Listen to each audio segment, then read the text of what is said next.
ሰላም ጤና ይስጥልን። የተከበራችሁ የጉራጌ ኒውስ ኔትወርክ ተከታታዮች የሰዓቱን ዜና አሁን ጀመረም። የጉራጌ ኒውስ ኔትወርክ አዲስና ወቅታዊ ዜናዎች በጅኒን በሁሉም አማራጮች በቴሌግራም፣ በፌስቡክ፣ በቲክታክ እና በዩቲዩብ ለአድማጭ ተከታታዮች ይደርሳሉ። እሱም በእነዚህ አማራጮች ዜናዎቻችን እንዲከታተሉ በአክብሮት እየጠየቅን ወደ ዛሬው ዜናዎች እናልፋለን። አብራችሁን ሁኑ። ቀዳሚውን የህዝቡን በደል በማጋለጣቸው ብቻ የቀድሞ አመራርና ወጣቶች ለእስር መዳረጋቸው ተገለጸ። ምስራቅ ጉራጌ ዞን ህዝቡን የሚደርስበት በደል በማጋለጣቸው ብቻ የቀድሞ አመራርና ወጣቶች ለእስር መዳረጋቸውን ተገልጿል። በዞኑ በምስራቅ መስቃን ወረዳ በእንሴኖ ከተማና አካባቢው በንጹሃን ዜጎች ላይ የሚፈጸሙ ተደጋጋሚ ጥቃቶችና ግድያዎች እንዲቆሙ የዞኑ አመራሮች የሚችሉትን ጥረት እንዲያደርጉ እንደ ማንኛውም ዜጋ በመጠየቃቸው ብቻ ዜጎች ለእስር እየተዳረጉ መሆኑ ተነግሯል። ከሳምንት በፊት በክልሉና በዞኑ የጸጥታ ኃይሎች ተይዘው መታሰራቸው የተነገረው የዞኑ ወጣቶች የቀድሞ የእንሴኖ ከተማ ከንቲባ አቶ ሻሂቾ ኢብራሂም፣ አቶ ቶፊቅ አወልና አቶ ፈይሰል አወል መሆናቸው የጄኒን ምንጮች አስረድቷል። እነዚህ የታሰሩ የቀድሞ አመራርና ወጣቶች የመንግስት ስርዓቱን የሚቃወሙ አይደሉም፣ ይልቁንም በአካባቢው ባሉ አመራሮች ላይ የሚታየው ብልሹ አሰራር በግልጽ የሚሞግቱ ለህዝቡ ተቆርቋሪ የሆኑ ናቸው ተብሏል። በተደጋጋሚ የጥቃት ሰለባ ስለሆነ ህዝባቸው መጠየቅና የአመራሮችን ስህተት መጠቆም ለእስር እንደዳረጋቸው ምንጮች አስረድቷል። እንደታሰሩ በቡታጅራ ከተማ እንዲቆዩ የተደረገ ቢሆንም ምክንያቱ በውል ሳይታወቅ ወደ ሆሳና ከተማ መወሰዳቸውም ተነግሯል። ይህም ቤተሰቦቻቸው በቅርበት እንዳይጠይቋቸው በረጅም መንገድ እንዲጉላሉና እንዲንገላቱ ምክንያት ሆኗል ተብሏል። የምስራቅ ጉራጌ ዞን አስተዳደር በምስራቅ መስቃንና በማረቆ ልዩ ወረዳ አካባቢ ያለውን የሰላም ጦት ለመፍታት ከህዝቡ ጋር በትብብር ለመቅረፍና ዘላቂ ሰላም ለማምጣት እየሰራሁ ነው። ለዚህም ህዝቡ ከጎኔ እንዲሆን በሚል ይፋዊ የሰላም ጥሪ ባቀረበበት ጊዜ ነው እነዚህ ዜጎች ለእስር የተዳረጉት ተብሏል።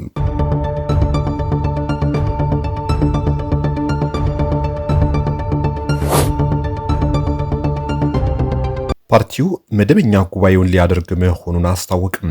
ጉጉት ለጉራጌ አንድነትና ፍትህ ፓርቲ አንደኛ መደበኛ ጠቅላላ ጉባኤውን መጋቢት 20 ቀን 2018 ዓ.ም እንደሚያካሂድ አስታውቋል። የኢትዮጵያ የምርጫ የፖለቲካ ፓርቲዎች ምዝገባና የምርጫ ስነ ምግባር አዋጅ 1162 አንቀጽ 75 ሸም የፖለቲካ ፓርቲዎች የአባላት ጠቅላላ ጉባኤ ስብሰባ ቢያንስ በ3 ዓመት አንድ ጊዜ ማካሄድ እንዳለባቸው ይደነግጋል። በዚህም ፓርቲው ሐምሌ 2017 ዓ.ም ቢሾፍቱ ከተማ በተካሄደው የፓርቲው የማዕከላዊ ኮሚቴ ስብሰባ የጉባኤ አዘጋጅ ኮሚቴ ተቋቁሞ የጉባኤ ዝግጅት ስራዎች ሲሰሩ መቆየቱን ገልጿል። በጉባኤው ፓርቲውን ወደ ላቀ ደረጃ የሚያሸጋግሩ ውሳኔዎች የሚወሰኑበት እንደሚሆን ይጠበቃልም ተብሏል።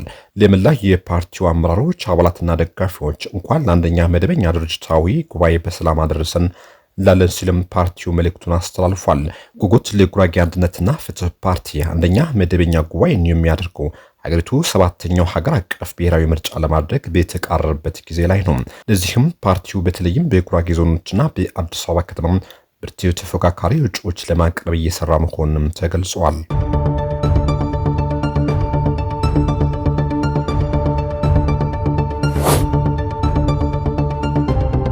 ህገወጥ የነዳጅ ግብይትን ለመግታት ጥብቅ ቁጥጥርና የህግ ማስከበር እርምጃ እየተወሰደ መሆኑን ተገለጸ።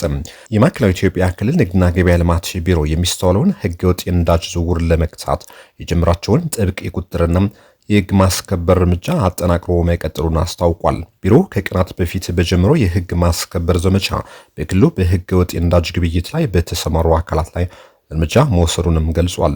ይህ ህገወጥ ንግድ ቁጥጥር ግብረ ኃይል ከጸጥታ አካላት ከዞኑ ከልዩ ወረዳና ከህብረተሰቡ ጋር በመቀናጀት በተደረገ ክትትል በህገወጥ ነዳጅ ግብይት ላይ በተሰማሩ ግለሰቦች ኃላፊነታቸውን ባልተወጡ የንግድ መዋቅር ባለሙያዎችና አመራሮች እንዲሁም የጸጥታ አካላት ላይ ጭምር ህጋዊና አስተዳደራዊ እርምጃ እየተወሰደ እንደሚገኝም ተመላክቷል። ተቋሙ ባለፉት 7 ወራት ህገወጥ ንግድን ለመከላከል በርካታ ተግባራትን ሲያከናውን የቆየ ሲሆን የተቀመጡ የአስራ ስርዓትን ተግባራዊ ባላደረጉና በህገወጥ የነዳጅ ግብይት ላይ በተሰማሩ 13 የንግድ ማደያዎችና 17 ቸርቻሪ ነጋዴዎች ላይ አስተዳደራዊ እርምጃና የገንዘብ ቅጣት የጣለባቸው መሆኑን ገልጿል። እስካሁን በተደረገ ህግ ማስከበር እርምጃ ከ25000 ሊትር በላይ ህገወጥ የነዳጅ ምርት በቁጥጥር ስር የዋለ ሲሆን በድርጊቱ የተሳተፉ 15 ግለሰቦች በህግ ቁጥጥር ስር ውለው ተገቢውን የማጣራት ስራ እየተካሄደ ይገኛል።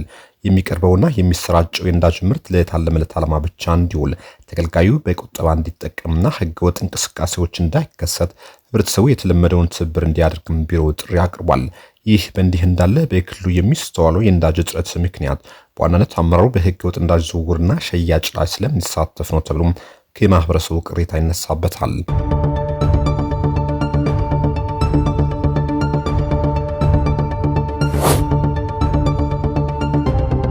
በታጣቂዎች ጥቃት አንድ የደቡብ ኢትዮጵያ ክልል ከፍተኛ አመራር ህይወታቸው ማለፉ ተነገረም። በደቡብ ኢትዮጵያ ክልል በታጣቂዎች በተከፈተ ድንገተኛ ተኩስ ቆስለው አርባ ምንጭ አጠቃላይ ሆስፒታል ሲታከሙ የነበሩት የክልሉ የወሳኝ ሁነቶች መዝገባ ኤጀንሲ ምክትል ዋና ዳይሬክተር ወይዘሮ አዱኛ አዛዥ ህይወታቸው ማለፉ ተገልጿል።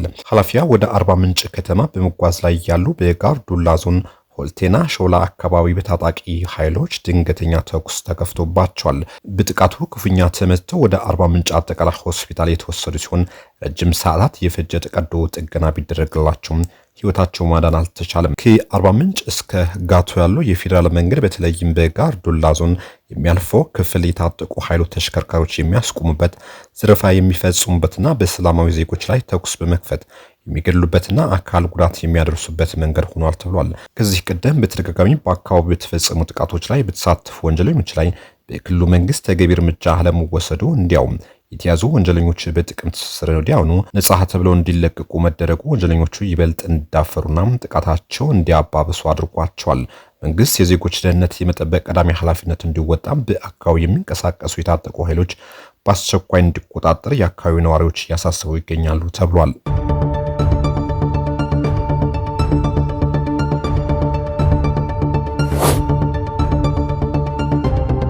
ኢትዮጵያውያን ስራ ፈላጊዎች ኢራቅን ጨምሮ ኦማንና እንግሊዝ መላክ ሊጀመር ነው ተባለ። ኢትዮጵያውያን ወደ ውጭ ሀገር ለመላክ ከመንግስታት ጋር በሚደረግ የሁለትዮሽ ስምምነት ኢራቅን ጨምሮ ወደ ኦማንና እንግሊዝ ሀገሮች ለመላክ ዝግጅት እየተደረገ መሆኑን የስራና ክህሎት ሚኒስቴር አስታውቋል። የስራና ክህሎት ሚኒስቴሯ ወይዘሮ ሙፈሪያት ካሚል ስራ ፈላጊ ኢትዮጵያውያን ወደ ኢራቅ፣ ኦማንና እንግሊዝ ለመላክ አገሮቹ ጋር ስምምነት ለማድረግ እየሰሩ መሆናቸውን ገልጾ በመካከለኛው ምስራቅ የተፈጠረውን ቀውስ ሲረጋጋ ወደ ስራ ይገባል ብለዋል። በበጀት ዓመቱ 8 ወራት በሀገር ውስጥ ለ2.8 ሚሊዮን በውጭ ሀገሮች ስራ ስምሪት ለሰለጠኑና በከፊል ለሰለጠኑ 447 ሺህ እንዲሁም በርቀት ለ20 537 ዜጎች የስራ ዕድል መፈጠሩን ማስረድቷል። በውጭ ሀገር የስራ ዕድል የተፈጠረው ከዚህ ቀደም በሳውዲ አረቢያ፣ በኳታር፣ በጆርዳንና በተባበሩት አረብ ኤሚሬትስ እንደነበረ በአዲስ መዳረሻዎች ደግሞ በተለይም በጣሊያን፣ በኩዌትና በባህሬንን ጨምሮ 4 ሀገሮች መጨመራቸውን ሚኒስትሯ ተናግሯል።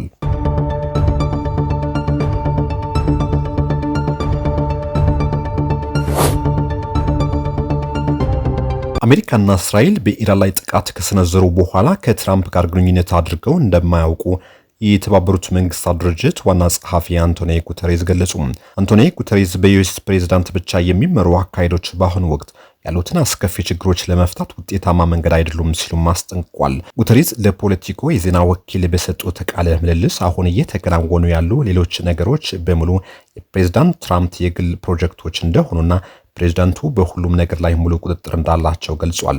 ማንኛውም የሰላም ጥረት ውስጥ ዓለም አቀፍ ሕግጋትን ማክበርና የተባበሩት መንግስታት ድርጅት ቻርተር ሴቶችን በግልጽ ማስቀመጥ አስፈላጊ መሆኑን አሳስበዋል። ተባብሶ በቀጠለው የቀጠናው ውጥረት ኢራን የፋርስ አዲስ ዓመት እየተቀበለች ባለችበት በዚህ ወቅት በዋና ከተማዋ ቴህራንና በአቅራቢያዋ በሚገኙ በርካታ ከተሞች ላይ የአየር ጥቃቶች መቀጠላቸው ተዘግቧል። ኢራን በበኩሏ 2 መካከለኛ ርቀት ተወንጫፊ ባላስቲክ ሚሳይሎችን በህንድ ውቅያኖስ ላይ ወደሚገኘው የዲዮጎ ጋርሲያ ደሴት መተኮሷን ዎል ስትሪት ጆርናል የአሜሪካ ባለስልጣናትን ጠቅሶ ዘግቧል። ይሁን እንጂ ሚሳይሎቹ በደሴቱ ላይ የሚገኘውን የአሜሪካና የእንግሊዝ የጦር ሰፈር አልመቱም ብሏል ዘገባው። ኢራን እስላማዊ አብዮታዊ ዘብ በመካከለኛው ምስራቅ በሚገኙ ከ55 በላይ የአሜሪካና የእስራኤል ስትራቴጂካዊ ኢላማዎች ላይ የሰባኛው ዙር ጥቃት መፈጸሙን ማስታውቋል። አሳሳቢ ደረጃ ላይ የደረሰው የነዳጅ እጥረት በዓለም አቀፍ ገበያ የአንድ በርሜል ድፍድፍ ነዳጅ ዋጋ በ3.2% በመጨመር $112 ደርሷል ተብሏል። ባለፈው አንድ ወር ውስጥ ብቻ የድፍድፍ ነዳጅ ዋጋ በ52% በመጨመር ከአውሮፓውያኑ ሚያዝያ 2022 በኋላ ከፍተኛ የዋጋ ጭማሪ ሆኖ ተመዝግቧል።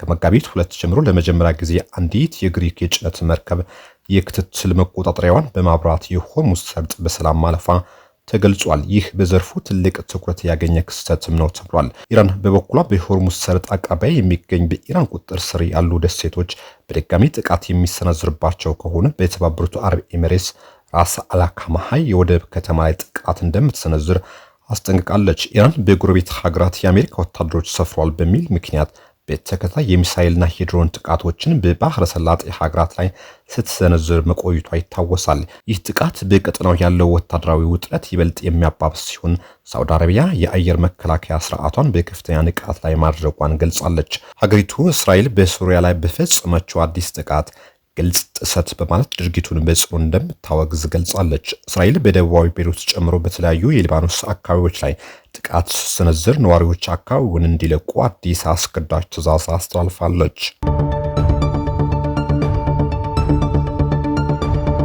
የተከበራችሁ ውድ የጉራጌ ኒውስ ኔትወርክ ተከታታዮች ለሰዓቱ የነበሩ ዜናዎች እነዚህ ይመስሉ ነበር። ቆይታችሁ ከጂኒን ጋር ስለሆነ አመሰግናለሁ።